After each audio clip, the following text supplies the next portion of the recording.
یہ جو دور چل رہا ہے اس میں ہمیں ضرورت اس چیز کی ہے کہ ہم اپنے آپ کو بری صحبتوں سے بچائیں، برے ماحول سے بچائیں، برے اثرات سے، یعنی ماحول بد کے برے اثرات سے اپنے آپ کو محفوظ رکھیں، اللہ والوں کی صحبت میں رہیں، نیک لوگوں کی صحبت میں رہیں، علماء کی صحبت میں رہیں اور نمازیوں کی صحبت میں رہیں، بے نمازیوں کی صحبت میں نہ رہیں، صحابہ کو ماننے والوں کی صحبت میں رہیں، صحابہ کے منکروں کی صحبت میں نہ رہیں، اہل بیت کو ماننے والوں کی صحبت میں رہیں، منکرین اہل بیت کی صحبت سے دور رہیں، اپنے اولاد کو بھی دور رکھیں۔ بہرحال جب بات یہ کی تھی کہ جب بچہ پیدا ہوتا ہے تو فطرت اسلام پر پیدا ہوتا ہے۔ کس پر پیدا ہوتا ہے؟ یعنی پیدا ہوا ہے فطرت اسلام پر۔ اب اگر وہ اسلامی گھرانے میں پیدا ہوا ہے تو وہ مسلمان ہے، اس کے والدین کا رنگ اس پر چڑھ گیا، وہ مسلمان آیا تھا، مسلمان رہا۔ یہ مسلمان پیدا ہو جانا یہ اتنا بڑا کمال نہیں، مسلمان پیدا ہو جانا اتنا بڑا کمال نہیں ہے، جتنا بڑا کمال یہ ہے کہ بندہ جب اس دنیا سے جائے تو اپنا اسلام اور ایمان بچا کر اپنے ساتھ لے کر جائے۔ یہ ہے کمال کہ جب بندہ جائے تو اپنا ایمان بچا کر لے کے جائے۔ بہت سے لوگ ایسے ہیں جو پیدا تو مسلمان ہوتے ہیں مگر مسلمان رہتے نہیں ہیں، پیدا تو مسلمان ہوتے ہیں مگر جب ان کے مرنے کا وقت آتا ہے تو ان کا ایمان سلب کر لیا جاتا ہے، ان کا ایمان چھین لیا جاتا ہے۔ کیا وجہ؟ تبھی وہ لوگ بری صحبتوں میں بیٹھتے ہیں، صحابہ کے گستاخوں کی صحبت میں بیٹھے ہوتے ہیں، تو ان کی صحبت کی وجہ سے، صحبت بد کی وجہ سے، صحابہ کی گستاخیاں سننے کی وجہ سے ان کا ایمان تباہ کر دیا جاتا ہے۔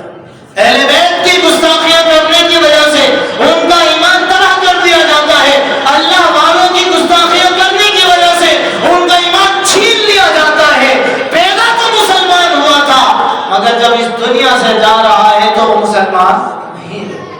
لیکن جو لوگ ایمان کے قدردان ہوتے ہیں اور اللہ والے ہوتے ہیں اور ان کے اس دنیا سے رخصت ہونے کا جب وقت قریب آتا ہے تو پھر ان کی یہاں سے رخصتی اس عالم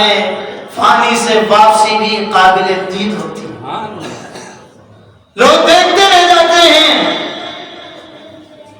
کیا خوب انداز تھا جب وہ دنیا سے جا رہا تھا، کلمہ پڑھ رہا تھا،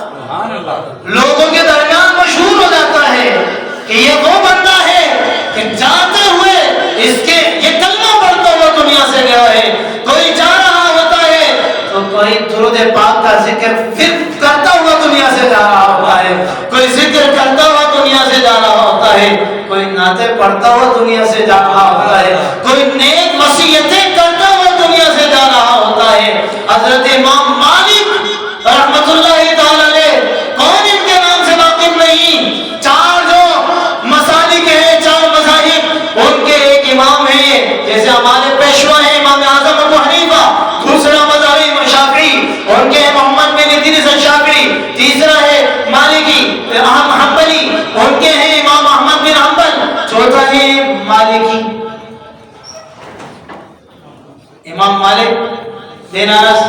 رحمت اللہ تعالی علیہ، یہ اس کے پیشوا ہیں۔ امام مالک کا وصال کا جب وقت آیا تو وہ اپنے وصال کے وقت لوگوں سے مخاطب ہوئے